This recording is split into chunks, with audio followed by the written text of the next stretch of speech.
From Bob, to the good Lord Klavan, master of most things mostly. I have no idea what that means. I have a question as a hopeful author of both a fiction series and some nonfiction books. I have always been told if I want to write, I should have a steady job on the side. That's, that's, whenever they ask me what your advice is for young writers, I say, you become a lawyer like my mother wanted me to be, All right, so I have a steady job and I try, but I'm 28 with a part-time job, going back to school for another degree. I'm hoping won't waste my money. And I have commitments almost weekly for both friends and family who I love dearly. How can I organize all of this and still write? It feels like every time I get started, I have to start over again, which not only breaks my concentration, but wreaks havoc on my motivation. It frustrates me to the point of being angry with everyone but God. And sometimes I have trouble even making time for him, which just makes me sad. I've never been good at time management. And right now it all seems like it's about to overwhelm me. All I've ever wanted to do is pray and write. How can I get myself on the right track? All right, first of all, big red line that comes out of here, big red sentence that pops out of me is I've never been good at time management. It's like, what the hell does that mean? Get good at it. Teach yourself to be good at it. What do you think? That's a talent born from God? It's like that's something you learn how to do. You learn how to do it one day at a time, 1 hour at a time. Time management is everything. Your life is made of time.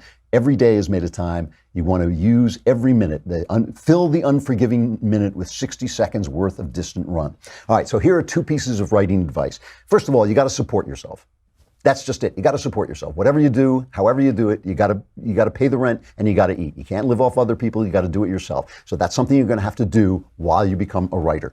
Here are 2 pieces of advice that one was formative for me. Raymond Chandler, I was talking about before, said for 4 hours every day, you should do nothing else but write. You don't have to write, but you can't do anything else. Sit at your, in his day it was a typewriter, but sit at your computer and write or do nothing. That means turning off everything.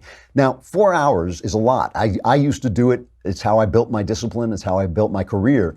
But Elmore Leonard, another very famous crime writer, said, you know what? Wake up 1 hour earlier. 1 hour. And before you do anything else, he said, including coffee, but I'm not sure I could do that. But I would have the coffee while you for 1 hour, 60 minutes, write. And in an hour, I'm a slow writer, but you should be able to write at least a page. If you write a page a day, after the end of 300 days, you got a book, right? So make that time, and then once you've done it, go for the rest of your day. Make that time in the morning, wake up earlier. I always say there's almost no problem that can't be solved by waking up earlier. Wake up earlier, do your hour of writing, and then go into your day and do the rest of the things you have to do because you're a human being with a life, right? Elmore Leonard used to say he always knew who was going to succeed by the people who took that advice. If they took that advice, if they started saying, oh, I can't do that, I can't, I'm bad at time management. It's like, don't say stuff like that. What does that mean? I'm bad at time management. It doesn't mean anything. It just means you're not managing your time. Manage your time, and then you'll be good at time management. If you get that hour in a day, you'll be shocked at how much you produce. It won't be enough. It'll feel like you want more. When you start to make a living off it, then you can do it more.